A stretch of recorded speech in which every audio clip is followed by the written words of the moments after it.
함께 봉독했던 말씀 중심으로 죄와 싸워라 라는 제목으로 은혜 말씀을 나누겠습니다. 성도들은 싸움을 잘해야 돼요. 잘 싸워야 됩니다. 여러분 잘 싸우세요. 그런데 문제는 싸움의 대상이 누구냐는 겁니다.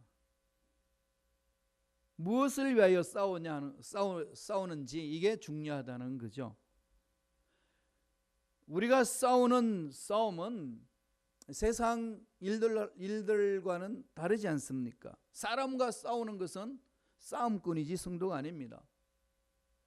국가와 싸우는 것은 테러리스트들이지 성도가 아닙니다. 전쟁에 싸우는 것은 군인들이지 성도들이 아닙니다. 그렇다면 성도는 무엇과 싸워야 될까요? 죄와 싸워야 됩니다. 이미 마귀는 예수 그리스도 십자가 안에서 다 멸했습니다. 우리 예수 이름으로 싸우면 되는 거죠. 우리 옛성품에 잘못된 모든 것들, 이런 것들을 악한 마귀들은 넘어지도록 미혹을 합니다. 이럴 때 우리는 그 죄와 싸워야 됩니다. 정말로 저와 여러분들은 싸움을 잘 해야 됩니다. 방향을 잘 잡으셔야 돼요. 이 방향을 못 잡으면은 나하고 너하고 마음이 안 든다고 서로 싸우게 됩니다. 그건 마귀의 밥입니다. 하나님이 기뻐하시는 싸움이 아닙니다. 하나님이 기뻐하시는 싸움은 죄와 싸우는 겁니다. 죄와 싸운다는 것은 매 순간 예수를 닮는 것을 말하는 것이고 거룩해지는 것을 말합니다. 그래서 우리는 주님의 형상을 닮아가기 위해서, 주님을 닮기 위해서 거룩해야 됩니다. 그래서 싸움을 잘 해야 됩니다. 결국은 누군가와 싸웁니까? 죄와 싸우는데 내 자신과의 싸움입니다. 어떻게 싸워야 될까요? 오늘 히브리서 기자가 우리에게 답을 던져줍니다. 첫째로 피 흘리기까지 싸우라는 겁니다. 좀 무시무시한 것 같죠? 피 흘리기까지 싸우라. 지금 히브리서를 편지를 받는 그 성도들을 향하여 하는 말입니다. 예수님은 피 흘리기까지 하시면서 우리를 대신해 싸워주셨습니다. 우리의 모든 죄를 다 씻어주셨습니다. 그런데 그 사랑을 체험한 우리들은 피 흘리기까지 싸우지 아니한다는 겁니다. 그 말씀이 히브리서 12장 4절에 기록하고 있습니다. 한번 읽어볼까요? 히브리서 12장 4절 다 같이 읽겠습니다. 너희가 죄와 싸우되 아직 피 흘리기까지는 대항하지 아니하고, 여기서 죄와 싸운다고 했습니다. 여기서 의미하는 죄는 뭘까요? 이미 이전에 히브리인들이 그 당시 히브리서를 편지를 받는 사람들의 상황을 설명해 주고 있었습니다. 12장 1절에 바라보면은 여러 가지 문제가 있다는 거죠. 핍박이 있고 박해가 있습니다. 그렇기 때문에 핍박이 있고 박해가 있으니까 성도들이 뒷걸음을 친다는 거죠. 힘들고 그러니까 신앙을 포기하게 되고 또 예수를 떠나게 되고 배도하는 죄를 포함합니다. 그런 죄를 말하고 또 더 넓게 나아가서는 하나님의 뜻을 거스르며 행하는 모든 것을 포함하고 있습니다. 하나님 말씀대로 살지 못하는 그 죄악을 말하고 있습니다. 그런 죄악 가운데서 싸우지 아니하면 신앙의 경주를 제대로 해나갈 수 없다는 그 말씀입니다. 주님을 닮아가려면, 주님이 기뻐하시는 말씀에 순종하려면 반드시 해야 될 일이 뭐냐? 죄와 싸워야 된다는 거죠. 그런데 마귀들은 죄와 싸우도록 우리에게 방향을 제시하지 아니하고 그걸 방향 감각을 뺏어버립니다. 잊어버립니다. 내 옆에 있는 사람들과 싸우려고 그럽니다. 정죄하려고 그러고, 그렇게 해서 서로 싸움이 죄와 싸우는 것이 아니라 하나님의 형상을 입은 형제 자매들끼리 서로 싸움박질을 하게 됩니다. 거기서는 상처는 이루 말할 수 없다는 얘기입니다. 예수님은 우리의 모든 죄를 씻어버리기 위해서 피 흘리기까지 해주셨는데 그 사랑을 체험한 형제 자매들은 죄와 피 흘리기까지 싸우는 삶을 살지 않다는 겁니다. 그냥 한두 번 해보고 굴복해버린다는 거죠. 타협해버리고 만다는 겁니다. 신앙 경주를 가장 하는 데 있어서 가로막는 것은요, 어떤 우리 앞에 놓여있는 장애물이나 어려운 상황이 아닙니다. 가장 크다는 대적은 뭘까요? 죄입니다. 죄. 외부에서 오는 핍박은 오히려 쉽게 이겨낼 수 있습니다. 여러 가지 경제적인 어려움이라든지 질병, 어려움이라든지 물론 이런 것들로 인해서 두려움이 있어서 믿음이 이렇게 뒤로 물러설 수도 있겠지만은 그러나 믿음의 불을 꺼트릴 만큼 믿음의 요소를 빼앗을 만큼 요인이 되지 않는다는 얘기입니다. 히브리서 11장을 읽어보면은 믿음의 일꾼들은 오직 더 좋은 부활을 위하여서 그 시대 삶을 살았다고 그랬습니다. 그러다가 보니까 핍박하는 사람들이 그들을 잡아가지고 토굴에 갖춰놓고 또 톱으로 사람을 처형을 시키기도 하고 돌로 쳐서 죽이기도 하고 그런 환난이 많이 있었음에도 불구하고 그 더 좋은 부활을 사모하는 성도들은 요동하지 않았다고 그랬습니다. 결코 믿음이 빼앗기지 않았다고 그랬습니다. 오히려 더 믿음이 견고해지고 더 찬란한 빛으로 이 세상에 야훼 하나님의 주인이심을 드러냈다고 그랬습니다. 그렇지 않고 마음속에 들어있는 이 죄악이 해결되지 아니할 때는 그냥 쓰러져 버린다는 얘기입니다. 우리 마음의 믿음에 견고해지면 해질수록 아무리 밖에서 극심하게 우리를 핍박하고 또 문제로 인하여서 우리의 앞날을 가로막고 괴롭힌단다 할지라도 오히려 그 믿음은 그 모든 문제를 차고 나가지 주저앉게 만들지는 않습니다. 그러나 죄는 다릅니다. 우리 마음의 안에서부터 역사하여서 우리 마음에 있는 우리 믿음 자체를 흔들려 버립니다. 그래서 꺾어버립니다. 그 죄를 지으면은 하나님의 형상을 잃어가는 것, 닮아가는 것이 잃어버리기 시작합니다. 마음에서부터 치고 맙니다. 그래서 믿음을 뺏긴다는 거죠. 그 당시 이 편지를 받던 초대교회 성도들은 너무 핍박이 있고 너무 힘드니까 오히려 그것 때문에 주저앉아 버렸다는 겁니다. 하나님의 사랑을 체험하면서도 주님의 피 흘리기까지 하면서 우리를 살려주셨음에도 불구하고 그 사랑에 감격하면서 나아갔던 그것이 너무 가볍게 움직였다는 얘기입니다. 오늘 본문에서 싸운다 이 말은요, 안타 고니 마조이 그럽니다. 이 말은 피 흘리며 말과 같은 말로 사용됩니다. 피 흘리며 싸운다는 거죠. 이건 지금 그 히브리서 기자가 어떤 상황을 가지고 설명하느냐면요, 1세기 로마 원형 경기장 잘 아시죠? 여러분 그 경기장에서 칼을 들고 싸우는 글래디에이터 영화에서도 나오고 그러지 않습니까? 근데 거기 서로 싸우는 것은요, 칼 들고 싸우기 때문에 누가 졌다 그러면은 뜯어 말려 가지고 이긴 사람을 승리자다 이렇게 세우고 그렇게 하지 않습니다. 어떻게 했죠? 죽을 때까지 상대방을 죽여야만이 그 싸움이 끝났습니다.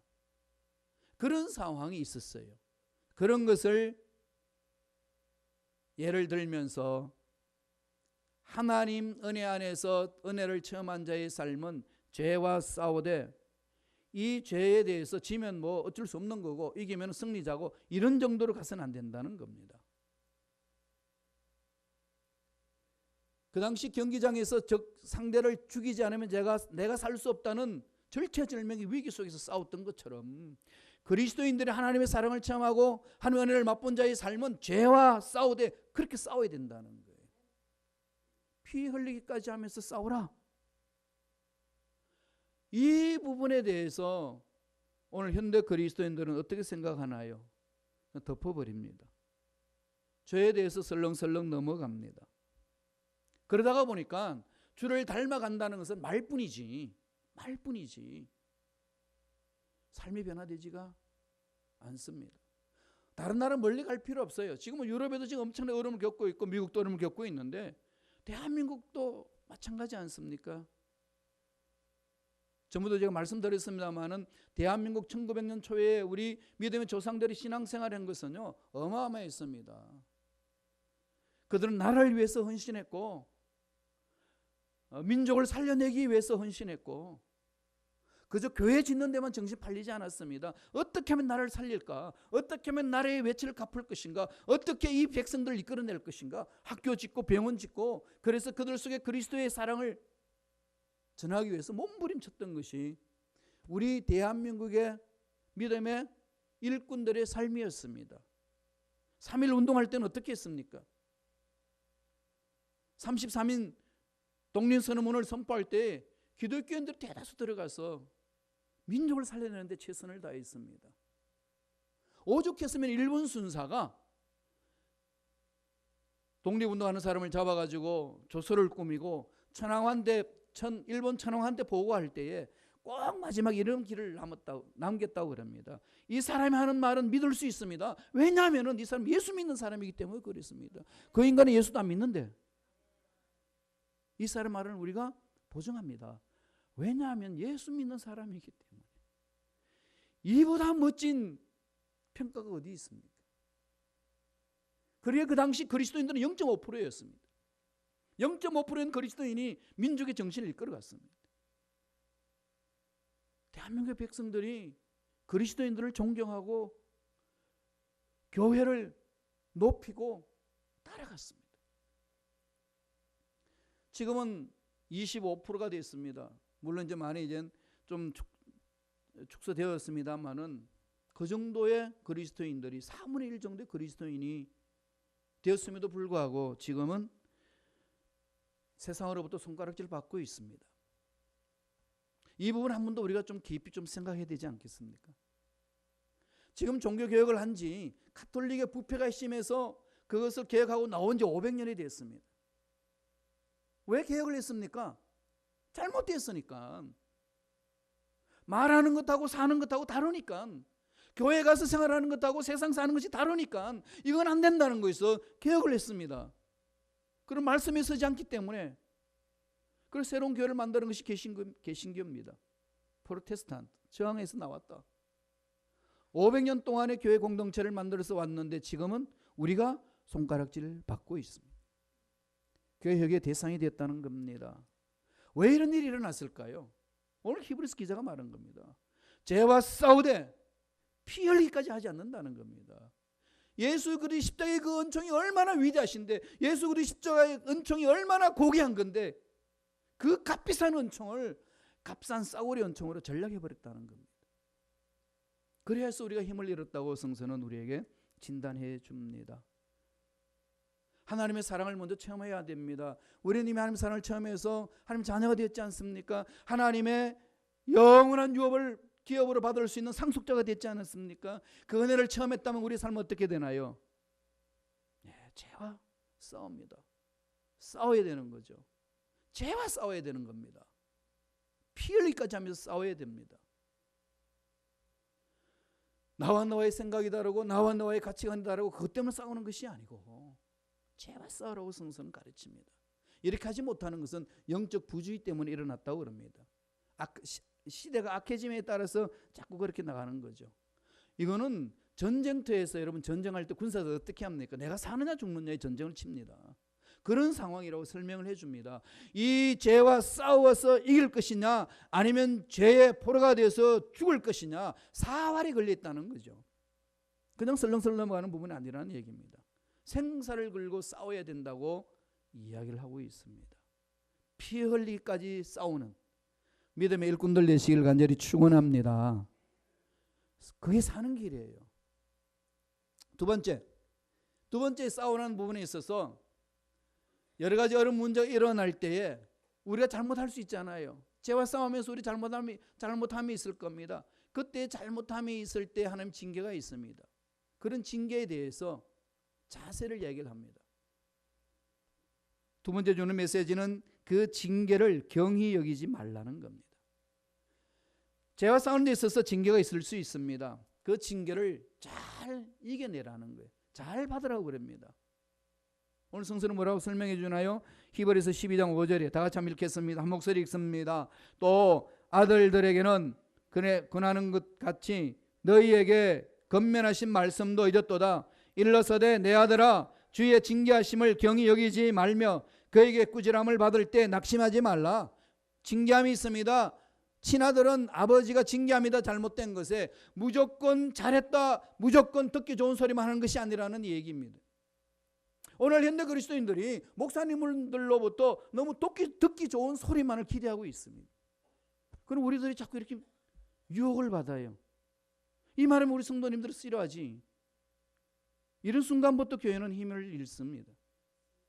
하나님이 지적해 주는 게 그겁니다. 김 목사 정신 차리라는 겁니다. 무엇을 위해서 살고 네가 무엇을 위해서 여기서 외치고 무엇을 위해서 미국에 와서 이렇게 목회하고 있느냐? 하나님이 기뻐하시는 것에 집중하라는 말씀입니다. 저와 여러분들이 거기 가야 되지 않겠습니까?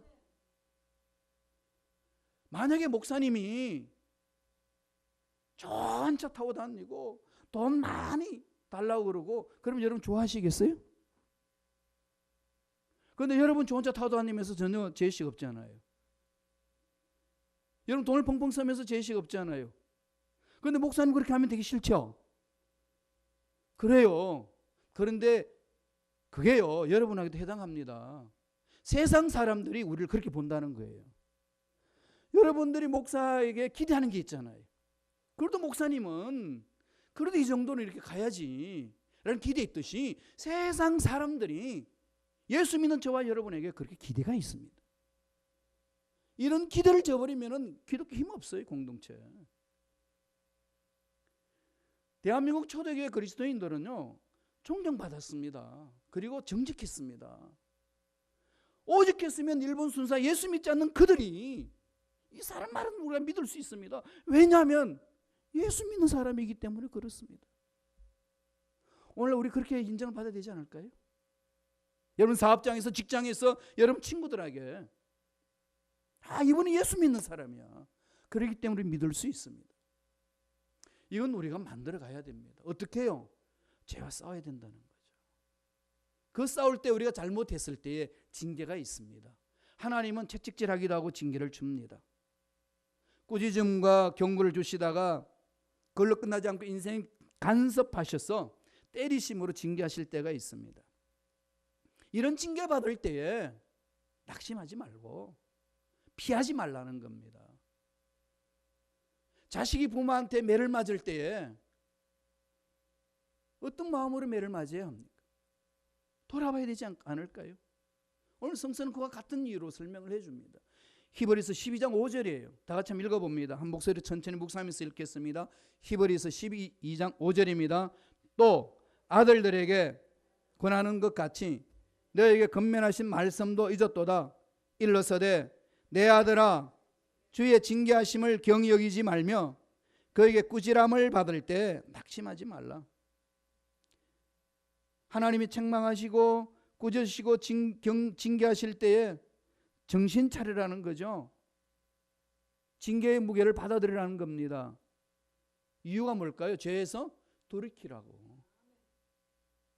정말로 누구와 싸워야 되는지를 정확히 알고 가라는 얘기입니다. 교회 공동체는 수많은 사람들이 몰려있기 때문에 가치관이 다 다릅니다. 사는 방법이 다 달라요. 삶이 다 다릅니다. 그렇기 때문에 삶의 스타일이 다 다를 수밖에 없습니다. 그러다 보니까 부닥칠 수 있어요. 그때 정신 차리라는 얘기입니다. 어디를 향하여? 죄악에 대해서. 우리를 넘어지게 하는 그 죄악에 대해서 피 흘리기까지 하면서 싸워야 되지. 그렇지 아니하고 다른 것에 마음 뺏기면은 하나님이 기뻐하지 아니하는 일들을 행하게 된다는 그 말씀입니다. 그래서 하나님은 잘못된 길을 가는 그에게 경고하시고 채찍질하시고 징계를 주십니다. 왜 그럴까요? 낙오하지 않도록, 올바로 일어설 수 있도록 이끌어 주시기 위한 하나님의 사랑입니다. 기억하세요. 고난이 있습니까? 나에게 하나님이 뭔가 말씀하시는 어떤 고난으로 인하여서 당하는 징계 같은 것이 있다고 느껴집니까? 그걸 피하지 마세요. 오히려 더 하나님 앞에 가까이 오세요. 하나님이 나를 사랑하시기 때문에 징계를 주시는 겁니다. 히브리서 12장 6절 다 볼까요? 징계는 저주가 아니고 사랑의 매라고 가르쳐 줍니다. 다 같이 읽겠습니다. 주께서 사랑하시는 자를 징계하시고 그가 받아들이시는 아들마다 채찍질 하심이라. 사랑하시는 자에게 징계를 주신다고. 내게는 징계가 있다는 것은 하나님이 나를 사랑하시는구나. 하나님이 나를 붙들어 주시는구나. 이걸 기억하라는 얘기입니다. 8절에는 이렇게 말합니다.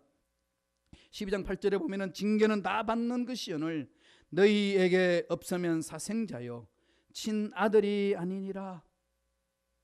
친아들이면 당연히 징계가 있다는 거예요. 두려워하지 말라는 겁니다. 10절도 마찬가지입니다. 한번 읽어볼까요? 다 같이 히브리서 12장 10절 다 같이 한 목소리로 천천히 읽겠습니다. 오직 하나님은 우리의 유익을 위하여 그의 거룩하심에 참여하게 하시느니라. 우리의 유익을 위하여 징계도 주시고 그렇게 해서 거룩함에 동참함으로 하나님이 기뻐하시는 멋진 삶을 살아낼 수 있도록 인도하기 위함이라고 그렇게 말씀합니다. 징계는 하나님의 우리를 향한 사랑의 표현이고 관심이시고 하나님의 이끄심입니다. 하나님은 우리를 사랑하셨기 때문에 어떻게 해서라도 매를 들어서 잘 되도록 만들어 주신다는 겁니다. 그리고 징계를 받을 때, 시험을 받을 때에, 고난을 통과해야 될 그때에 잘하라는 얘기입니다. 그래서 내 아들아, 주의 징계하심을 경히 여기지 말라. 깊이 생각해 보라는 겁니다. 예수님은 십자가에 우리를 위하여 돌아가셨던 그 놀라운 희생의 사랑은 독생자의 희생 아니겠습니까? 가장 고귀한 것들을 하나님은 내어주셨습니다. 그 엄청난 대가 지불을 통하여 우리는 살아났습니다. 우리가 살아난 그것 뭘로 우리가 계산할 수 있을까요? 전적인 하나님의 은혜 아니겠습니까? 하나님의 은혜가 이렇게 많구만 우리들은 왜 피 흘리기까지 싸우지 아니하고 그냥 설렁설렁 넘어가야만 하는가? 여기에 대한 질문이에요. 그렇게 올바로 살지 못하니까 하나님 채찍질하고 징계를 주실 때에 그것마저도 피해버리려고 그러지 말라 이겁니다. 대항하고 거기에 대해서 순종하고 나아가라는 겁니다. 그리고 또 하나는 낙심하지 말라는 겁니다. 왜 나에게만 이런 일이 있습니까? 저 사람은 괜찮게 지내가는데 왜 나에게만 이런 일이 있습니까? 이러면서 자기 자신을 바라보고 주저앉는 자가 되지 말라고 이야기를 합니다. 징계받으실 때 낙심하지 마시고 우리 하나님이 나를 사랑하셨기 때문에 이런 환경 속에 넣어주셨구나 바라보시면서 더 주님 앞에 매달리는 일꾼들 되시길 간절히 축원드립니다. 그래서 징계받을 때 뭐 해야 되나요? 복종하며 사는 겁니다. 여러분 어렵고 힘들다고 예수 믿었는데 나에게 왜 이런 일이 있습니까? 왜 이렇게 힘듭니까? 그렇게만 외치지 마시고 하나님 사랑 앞으로 나오세요. 전능하신 하나님 앞에 매달리세요. 살아계신 하나님 우리의 상황들 다 알고 계시고 우리가 잘 되기를 원하고 계시고 우리 앞길을 열어주시기를 원하고 계십니다. 막히지 마시고 하나님 앞에 매달림으로 더 하나님이 예배하신 복을 듬뿍 체험하면서 하나님이 주시는 그 놀라운 복을 누리고 나누는 멋진 삶이 되기를 간절히 축원드립니다. 히브리서 12장 9절 한번 보세요. 뭐라고 말씀하십니까? 히브리서 12장 9절에 우리에게 이렇게 건면합니다. 다 같이 읽겠습니다. 또 우리의 육신의 아버지가 우리를 징계하여도 공경하였거든 하물며 모든 영의 아버지께서 더욱 복종하며 살려 하지 않겠느냐. 주님이 우리를 징계하시는 이유는 우리가 더 잘되도록 하기 위하여 더 거룩한 삶을 살도록 하기 위하여 이 어두운 세상의 빛과 소금의 역할을 감당할 수 있도록 인도하시기 위하여 그런 징계를 주신다고 말씀합니다. 이런 징계가 없으면